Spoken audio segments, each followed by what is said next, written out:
Audio clip number 14۔ اس میں آپ انشاءاللہ عز و جل قرآن پاک کی سورہ بقرہ کی آیت نمبر 34 سے لے کر 36 تک، یعنی 34 سے لے کر 36 تک کی تلاوت، ترجمہ اور تفسیر صراط الجنان سنیں گے۔ بسم اللہ الرحمن الرحیم۔ ترجمہ: اللہ کے نام سے شروع جو نہایت مہربان رحمت والا ہے۔ وَإِذْ قُلْنَا لِلْمَلَائِكَةِ اسْجُدُوا لِآدَمَ فَسَجَدُوا إِلَّا إِبْلِيسَ أَبَى وَاسْتَكْبَرَ وَكَانَ مِنَ الْكَافِرِينَ۔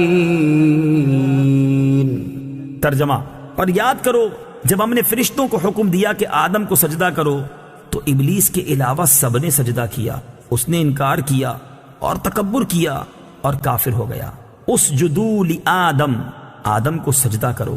تفسیر صراط الجنان میں ہے اللہ تعالیٰ نے حضرت آدم علیہ السلام کو تمام موجودات کا نمونہ اور عالم روحانی اور جسمانی کا مجموعہ بنایا اور فرشتوں کے لیے حصول کمالات کا وسیلہ بنایا، تو انہیں حکم فرمایا کہ حضرت آدم علیہ السلام کو سجدہ کریں، کیونکہ اس میں حضرت آدم علیہ السلام کی فضیلت کا اعتراف اور اپنے مقولہ اتجعل فیہا کی معذرت بھی ہے۔ بہرحال تمام فرشتوں کو سجدے کا حکم دیا گیا اور ملائکہ مقربین سمیت تمام فرشتوں نے سجدہ کیا، لیکن شیطان نے سجدہ کرنے سے انکار کر دیا اور تکبر کے طور پر یہ سمجھتا رہا کہ وہ حضرت آدم علیہ السلام سے افضل ہے اور اس جیسے انتہائی عبادت گزار فرشتوں کے استاد اور مقرب بارگاہ الہی کو سجدے کا حکم دینا حکمت کے خلاف ہے۔ اپنے اس باطل عقیدے، حکم الہی سے انکار اور تعظیم نبی سے تکبر کی وجہ سے وہ کافر ہو گیا۔ حضرت آدم علیہ السلام اور ابلیس کا واقعہ قرآن پاک کی 7 سورتوں میں بیان کیا گیا ہے۔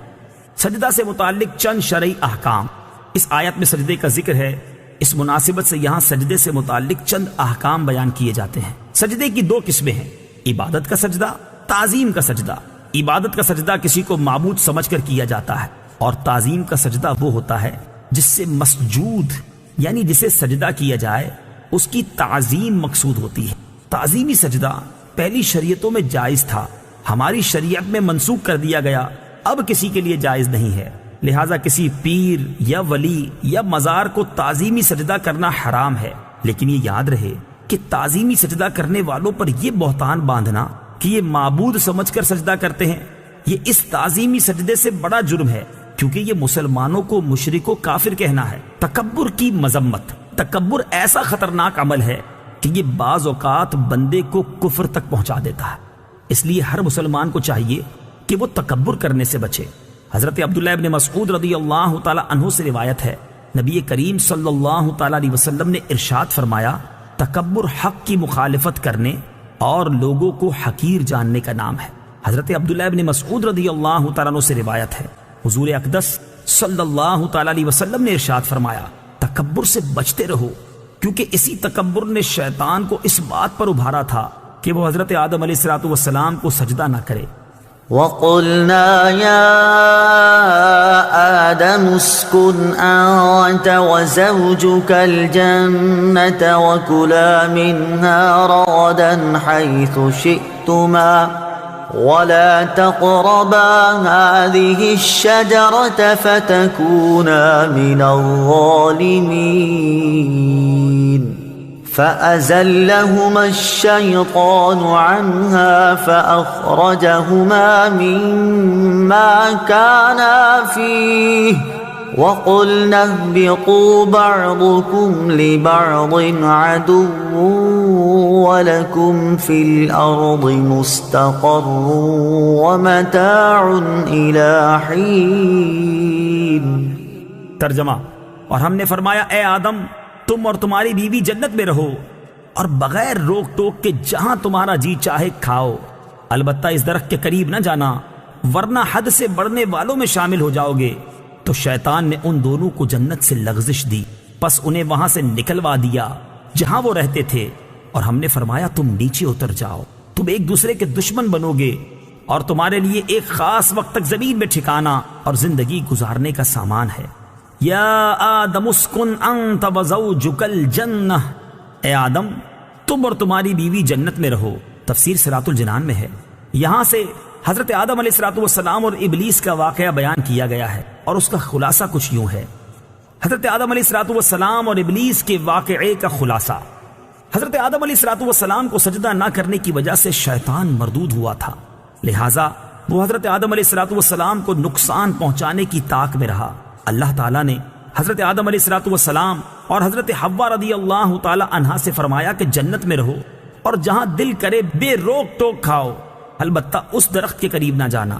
شیطان نے انہیں وسوسہ ڈالا اور کہنے لگا کہ تمہیں تمہارے رب عز و جل نے اس درخت سے اس لیے بنا فرمایا ہے کہ کہیں تم فرشتے نہ بن جاؤ یا تم ہمیشہ زندہ رہنے والے نہ بن جاؤ۔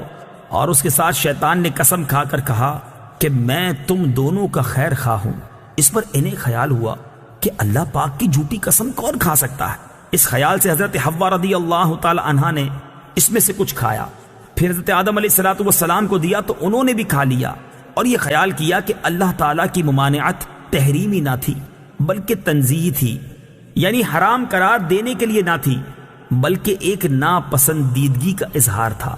یہاں حضرت آدم علیہ السلام سے اجتہاد میں خطا ہوئی، اور خطائے اجتہادی گناہ نہیں ہوتی، چنانچہ شیطان کے دھوکے کی وجہ سے انہوں نے اس ممنوعہ درخت کا پھل کھا لیا، اور پھل کھاتے ہی ان کے پردے کے مقام بے پردہ ہو گئے، اور وہ اسے چھپانے کے لیے ان پر پتے ڈالنے لگے۔ اس وقت اللہ تعالیٰ نے فرمایا کہ کیا میں نے تمہیں اس درخت سے منع نہیں کیا تھا، اور میں نے تم سے یہ نہ فرمایا تھا کہ شیطان تمہارا کھلا دشمن ہے؟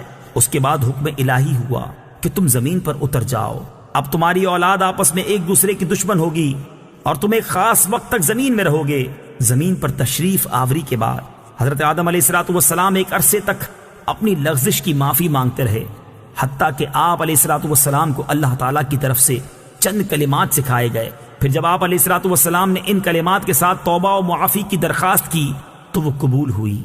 ایک اہم مسئلہ، یہاں ایک اہم مسئلہ یاد رکھنا ضروری ہے، کیونکہ آج کل بے باکی کا دور ہے، اور جس کا جو جی چاہتا ہے بول دیتا ہے، یہاں تک کہ مذہبی معاملات میں اور اہم عقائد میں بھی زبان کی بے احتیاطیاں شمار سے باہر ہیں۔ اس میں سب سے زیادہ بے باکی جس مسئلے میں دیکھنے میں آتی ہے وہ حضرت آدم علیہ السلام کا جنتی ممنوعہ درخت سے پھل کھانا ہے۔ اعلیٰ حضرت امام احمد رضا خان علیہ رحمت الرحمن فرماتے ہیں، غیر تلاوت میں اپنی طرف سے حضرت آدم علیہ السلام کی طرف نافرمانی و گناہ کی نسبت حرام ہے۔ ائمہ دین نے اس کی تصریح فرمائی، بلکہ ایک جماعت علماء کرام نے اسے کفر بتایا ہے۔ لہٰذا اپنے ایمان اور قبر و آخرت پر ترس کھاتے ہوئے ان معاملات میں خاص طور پر اپنی زبان پر قابو رکھیں۔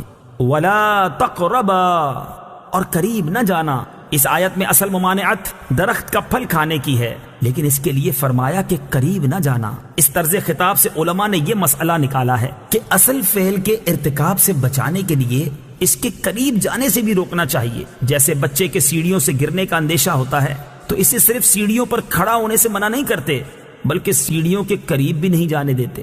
اسی طرح بیسیوں کاموں میں علماء کرام اسی اندیشے سے منع فرماتے ہیں کہ کوئی فعل بذات خود منع نہیں ہوتا، لیکن اگر لوگ اس کے قریب جائیں گے تو ممنوع کا ارتکاب کر بیٹھیں گے۔ جیسے عورتوں کو قبرستان جانے سے منع کرنے میں یہی حکمت ہے۔ اسی سے پیر اور مشائخ کے فعل کا استدلال ہو سکتا ہے کہ وہ مریدوں کی تربیت کے لیے بعض اوقات کسی جائز کام سے بھی روک دیتے ہیں، کیونکہ وہ جائز کام کسی برائی تک پہنچنے کا ذریعہ بن سکتا ہے۔ فَتَكُونَا مِنَ الظَّالِمِينَ، ورنہ تم زیادتی کرنے والوں سے ہو جاؤ گے۔ ظلم کا معنی ہے کسی شے کو اس کی اپنی جگہ کے علاوہ کسی اور جگہ رکھنا، اور یہاں آیت میں ظلم خلاف اولا کے معنی